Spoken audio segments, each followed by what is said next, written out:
is SportsCenter. All right, 2 down, 2 to go on the opening day of the NBA playoffs. We'll get you set for the Celtics and Nets, which you can see over on ABC at 8.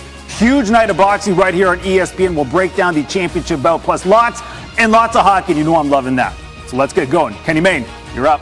All right, you just watched the game. Now Tim Legler is going to tell you what you saw. Tim, we didn't rehearse for this. This is raw emotion from you. Blank canvas. Paint us a picture of what we just saw. Also, if you can add statistics and historical references, that'd be great.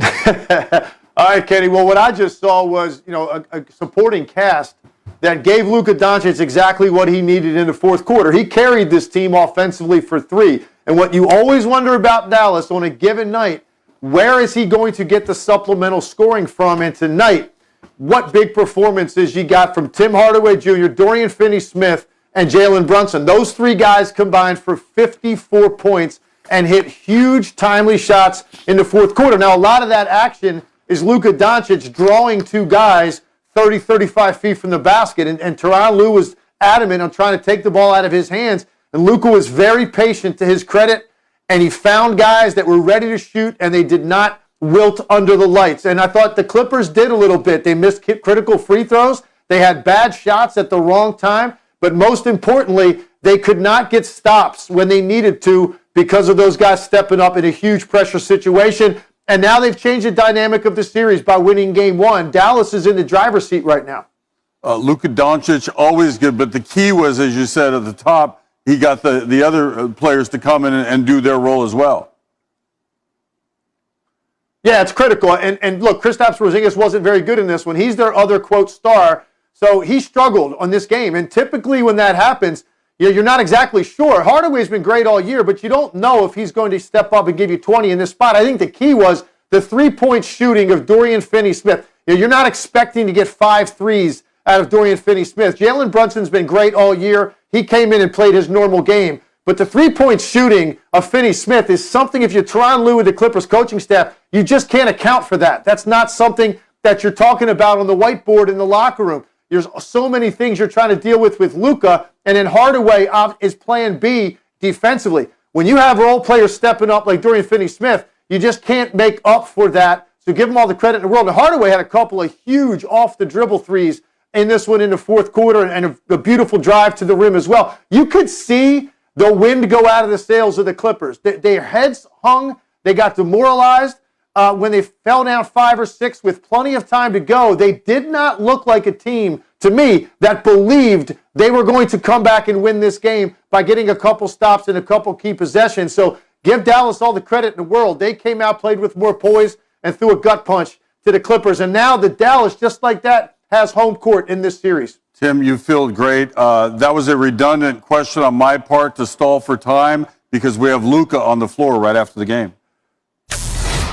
The Mavericks defeated the Clippers in Game 1 here in Los Angeles, 113-103, and we're joined by the star of the game, Luka Doncic.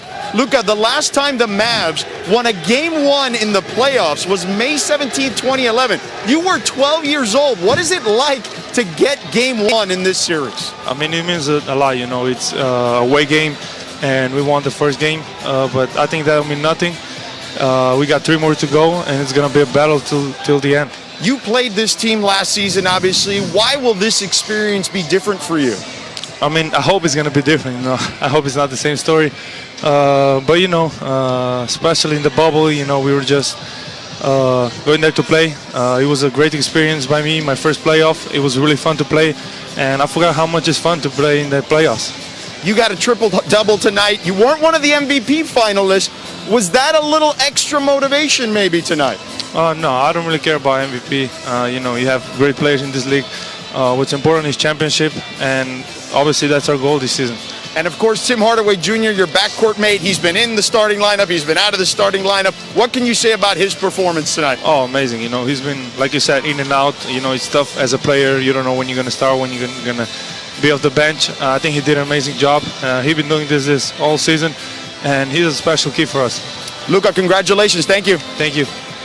All right, Tim, staying around. I have statistical information for you. Off memory, that was Luka's 3rd career playoff triple-double and 7 career postseason games. That's the 2nd most playoff triple-doubles by a player aged 22 or younger in NBA history.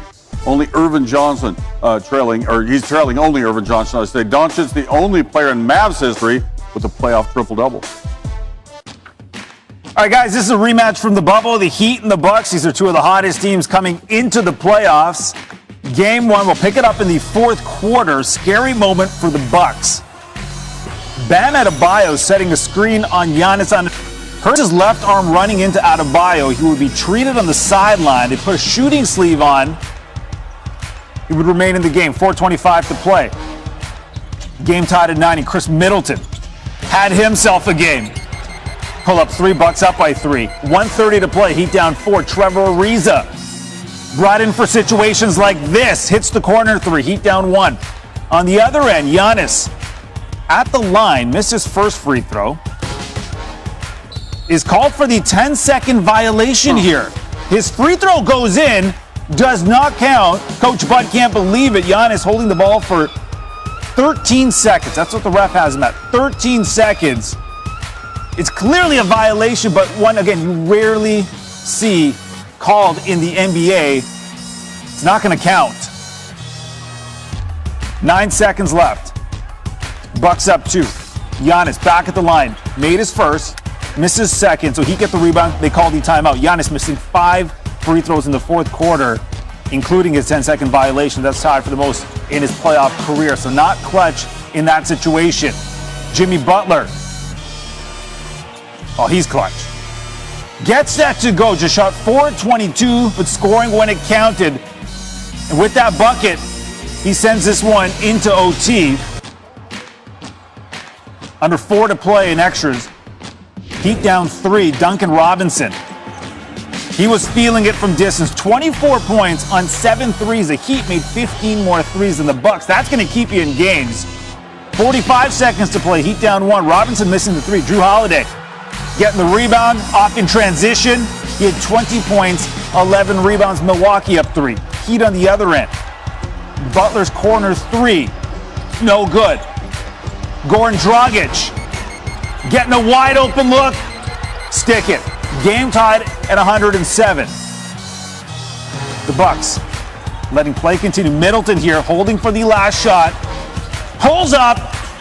Oh, he's money. With 0.5 seconds to go, Middleton a game high 27 points.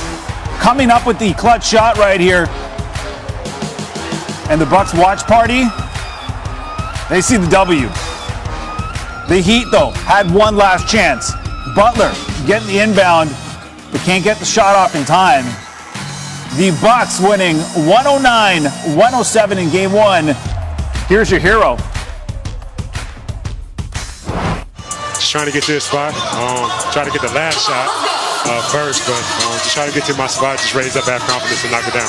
Yeah, tie game. I think, just the ability to let Chris work the clock, play a little bit of, two-man game with he and Brooke, and, Chris has got a knack and obviously hits a huge shot.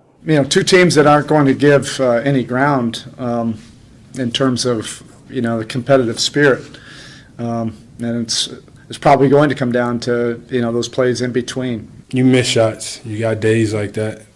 That's okay. The whole thing is you just got to bounce back, figure out ways how you can be better, not just on offense, but on defense as well. You heard Coach Bud say that Chris has a knack for big shots.